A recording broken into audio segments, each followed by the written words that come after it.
నమస్తే, welcome to 99 TV. మా ఇంట్లో కోడిని మేము నరుక్కుంటే మీకెందుకయా కోపం? మా చిన్నాయన్ని మేము నరుక్కుంటే మీకెందుకయా బాధ?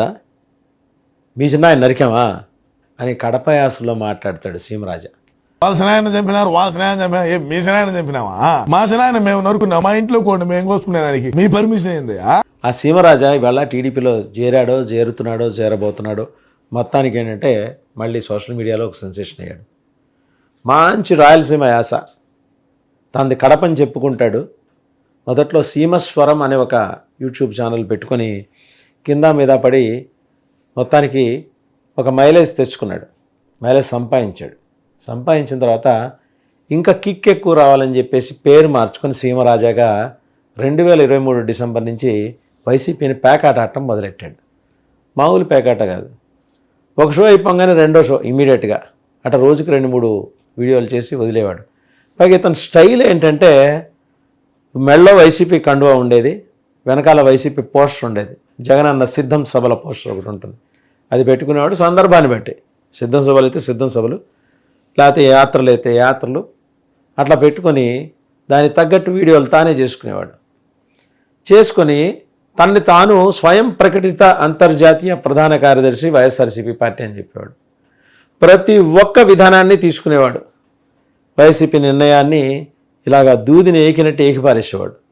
మొత్తానికి చాలా పాపులారిటీ సంపాదించాడు. వైసీపీ నుంచి థ్రెట్స్ వచ్చాయి. అయితే మిగిలిన యూట్యూబర్లకి, అంటే టీడీపీ సోషల్ మీడియా యాక్టివిస్టులకిను సీమరాజాకి ఉన్న తేడా ఏంటంటే, సీమరాజా ఎగతాళితో కొడతాడు, ఎటకారంతో కొడతాడు, అవహేళన చేసి కొడతాడు. వైసీపీ ఓటమికి, ప్రత్యేకించి రాయలసీమలో వైసీపీ సీట్లు గణనీయంగా పడిపోవటానికి సీమరాజా చేసిన ఈ వీడియోలు చాలా ప్రధానమైన కారణమని సీమలో చెప్పుకుంటారు. ఆయన అసలు పేరేంటో ఎవరికి తెలియదు. ఇవాళ ఆయన టీడీపీలో చేరబోతున్నాడు. అయితే మరీ కిరాకార్పి లాగానో స్వాతిరెడ్డి లాగానో ఇతను మరీ దూకుడుగా వెళ్ళి మాట్లాడిన సందర్భాలు అయితే లేవు. ఎగతాళి కనిపిస్తుంది, అవహేళన కనిపిస్తుంది, వ్యంగ్యం కనిపిస్తుంది, ఎటకారం కనిపిస్తుంది అతని మాటలో. మా జగనన్న మళ్ళీ 2039లో సీఎం అవుతాడు, 175కి 175 సీట్లు గెలుస్తాడు, గెలిచి తీరుతాడని. ఇంతకన్నా అవమానం వైసీపీకి ఏముంటుంది?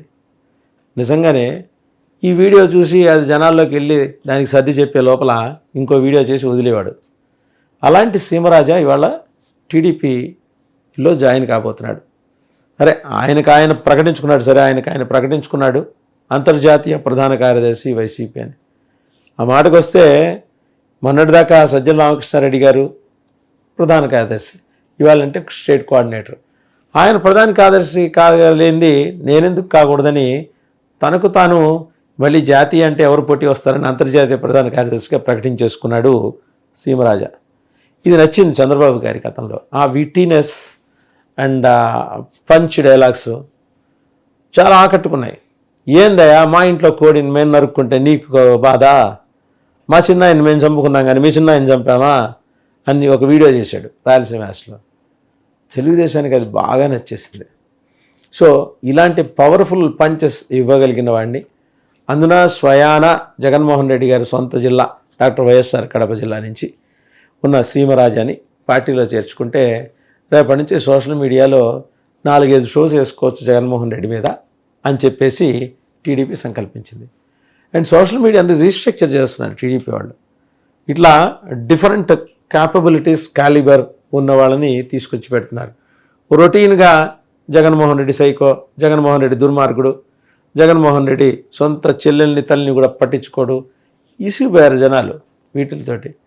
లేకపోతే అవినాష్ రెడ్డి అరెస్ట్ తథ్యం, జగన్మోహన్ రెడ్డి ఇవాళ రేపు అరెస్ట్ చేస్తారు, అలాగే అంతర్జాతీయ నేరగాడు జగన్మోహన్ రెడ్డి. ఇవి కాదు జనానికి ఎక్కేది సోషల్ మీడియాలో. మనం చూసాం 2019-24 మధ్య ఒక సెక్షన్ ఆఫ్ మీడియా రోజు పొద్దున్న 7 గంటల డిబేట్లో అవినాష్ రెడ్డిని అరెస్ట్ చేసి మధ్యాహ్నం 4ంటికి వదిలేసేది. అలా సంవత్సరానికి 375 రోజులు అరెస్ట్ అయ్యేవాడు అవినాష్ రెడ్డి. తెలుగుదేశం సోషల్ మీడియా దీన్ని ఏదో రకరకాల థంబ్నెయిల్స్ పెట్టి జనాలకు చూపించే ప్రయత్నం చేసింది కానీ పెద్దగా ఎక్కల. బట్ వేరే సీమరాజా మెళ్ళో అచ్చంగా మంచి కండువా, దిట్టంగా కండువా వేసుకొని, మనిషి కూడా చూట ఇంత బొట్టు పెట్టుకొని, ఇంత రూపాయి కాసంత బొట్టు పెట్టుకొని అటు కూర్చుంటాడు. పావులా కాసంత బొట్టు పెట్టుకుని కూర్చుంటాడు. కూర్చొని వైసీపీని ఏ ఈకక ఆ ఈక, ఏ వెంట్రుక ఆ వెంట్రుక పీకి పారేసి వాళ్ళు మొహం జనాలకు చూపించడానికి వీల్లేని విధంగా ఎటకరాలాడేవాడు. అంతేకాదు రిజల్ట్స్ రాగానే ఏమన్నాడు, జగనన్న నువ్వేం బెంగెట్టుకోకు, 2039లో మళ్ళీ మనమే సీఎం, 175కి 175 సీట్లు కొట్టేస్తాం. ఇంతకన్నా ఆడుకోవటం ఏమన్నా ఉంటుందా? అదేదో సినిమాలో బ్రహ్మానందం అంటాడు, మంచు విష్ణుతోనో మంచు మనస్తోనో, రావు గారు నన్ను ఇన్వాల్వ్ చేయకండి అని. అట్లా వైసీపీ వాళ్ళందరూ సీమరాజా మమ్మల్ని ఇన్వాల్వ్ చేయ మాకు అని బతిమలాడేలాగా అతను వీడియోలు చేయటం మొదలెట్టాడు. సీమరాజా క్యాలిబర్ అది.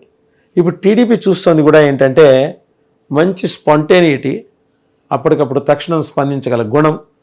అలాగే అతనేం పెద్ద సీమరాజా పెద్దగా మేకప్లు ఏం వేసుకునేవాడు కాదు. సాధారణంగా వైట్ షర్ట్ వేసుకొని జనంలోకి వెళ్ళిపోయేవాడు. మెడలో వైసీపీ కండువా ఉండేది.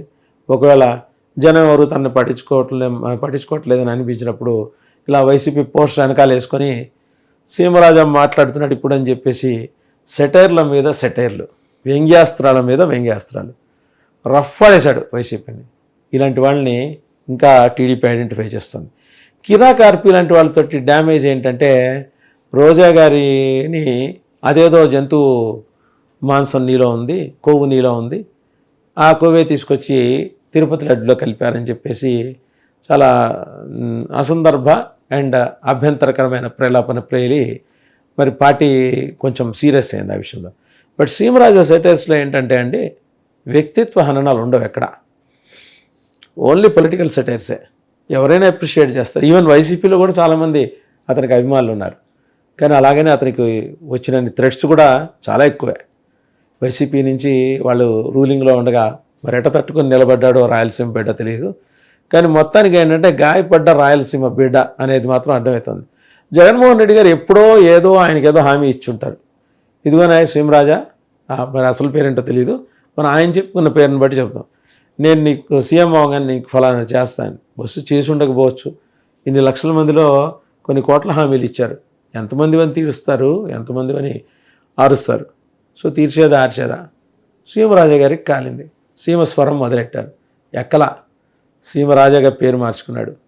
మళ్ళీ రీప్రింట్ తోటి సిద్ధమయ్యాడు. 2023 డిసెంబర్ నుంచి పేకాట ఆడటం మొదలెట్టాడు. ప్రతి షో ఆయనదే, ప్రతి షోలో ఆయన గెలిచాడు. వైసీపీగా చూస్తే ఒక 2000-3000 మంది సోషల్ మీడియా సైన్యం, మామూలుగా థంబ్నెయిల్స్ క్రియేషన్లో క్రియేటివిటీని పండించే యూట్యూబర్స్, ఎస్సీఓలు, ఇంతమంది ఉన్న అవతల ఒక్కడే ఉన్నాడు సీమరాజా. ఒక ఆట ఆడేశాడు. ఒకే ఆటలో డిఫరెంట్ షేడ్స్ చూపించాడు. ఆ డిఫరెంట్ షేడ్స్ నుంచి వీళ్ళు ఎక్స్ప్లెనేషన్ ఇచ్చుకోవడానికి రెడీ అయ్యే లోపల ఇంకో ఆట మొదలెట్టేవాడు. వాలీబాల్ ఆడతానని అందరినీ పిలిచేవాడు, లోపల క్రికెట్ ఆడేసేవాడు.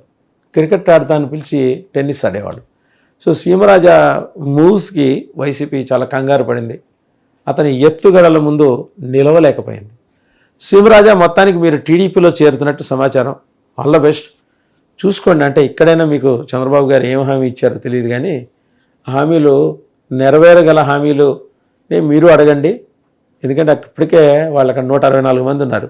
ఏది కూటమితో కలిపి, జనసేన బీజేపీతో కలిపి సొంతంగా 134.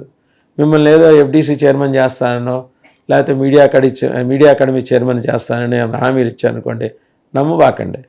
ఎందుకంటే అక్కడ 1 లక్షల మంది ఉన్నారు. అడ్వైజర్లు అనే విషయం మీద చంద్రబాబు గారు ఇంకా నిర్ణయం తీసుకోలేదు. అడ్వైజర్ పోస్టులు ఉండవు. సో జాగ్రత్తగా ఆచితూచి అడగండి, మీ అడుగు వేయండి. మీకు మంచి పాపులారిటీ ఉంది. అలాగే మీకు ఏదైనా పదవి ఇస్తే దాన్ని పండించగల దక్షత, నేర్పడతాను కూడా మీకున్నాయి. ఆల్ ద బెస్ట్ సీమరాజా గారు.